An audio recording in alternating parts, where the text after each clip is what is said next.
وقت کبھی رکتا نہیں تو چلے وقت کے ساتھ، دیکھتے رہیں ہر وقت دا ٹائمز نیشن 14۔ ناظرین آداب، میں ہوں اطہر کاظمی اور آپ دیکھ رہے ہیں ٹائمز نیشن۔ دی ٹائمز نیشن پر اس وقت کی خاص خبر یہ ہے کہ ہم اس وقت چاند کے لیے، جس کی بے صبری سے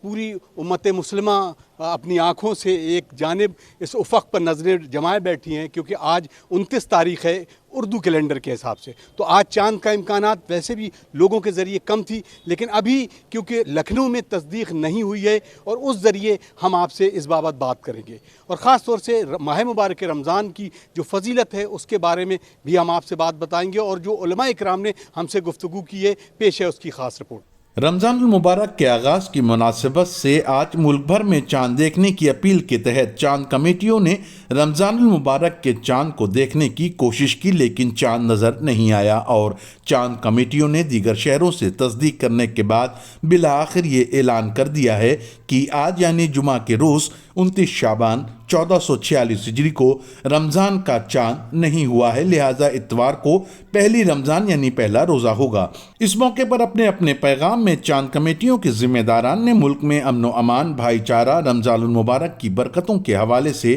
دعائیں طلب کیں اور رمضان المبارک میں اللہ سے قربت حاصل کرنے کے لیے عبادت کی تلقین کی۔ بسم اللہ الرحمن الرحیم۔ آج 28 فروری 2025 مطابق 29 شعبان کو ہندوستان میں کہیں بھی چاند ثابت نہیں ہوا ہے، لہٰذا کل انشاءاللہ یکم مارچ کو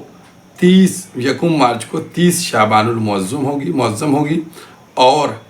اول ماہ رمضان انشاءاللہ 2 مارچ کو ہے۔ مومنین اس بات کو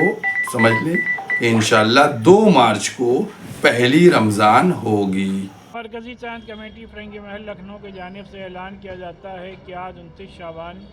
مطابق 28 فروری 2025 کو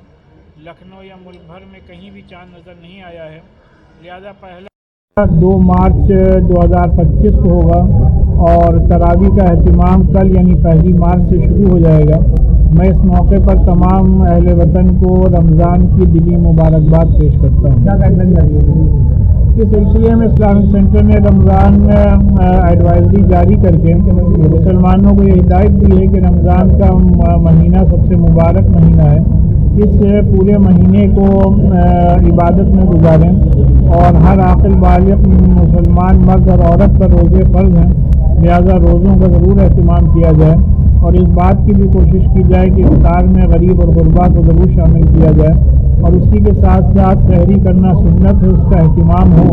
لیکن سحری کے وقت بار بار اعلانات نہ کیے جائیں، شور غل نہ مچایا جائے، جس سے کہ آس پڑوس میں رہنے والوں کو کوئی دقت اور پریشانی نہ ہو۔ وہیں رمضان المبارک کے موقع پر علماء اکرام کی ایک خصوصی نشست کا بھی اہتمام کیا گیا، جس میں رمضان المبارک کی اہمیت و افادیت پر سیر حاصل روشنی ڈالنے کے علاوہ اپنے اپنے علاقوں میں عوامی اجتماعات میں علماء اکرام کے ذریعے رمضان المبارک کے پیغامات اور اس کی اہمیت کو واضح کرنے پر بھی زور دیا گیا۔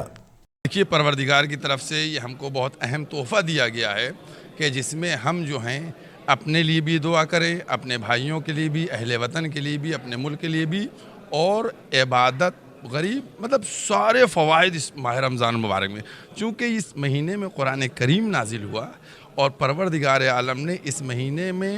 بندوں کو اپنا مہمان بنایا۔ اس میں ہمیں کرنا کیا ہے؟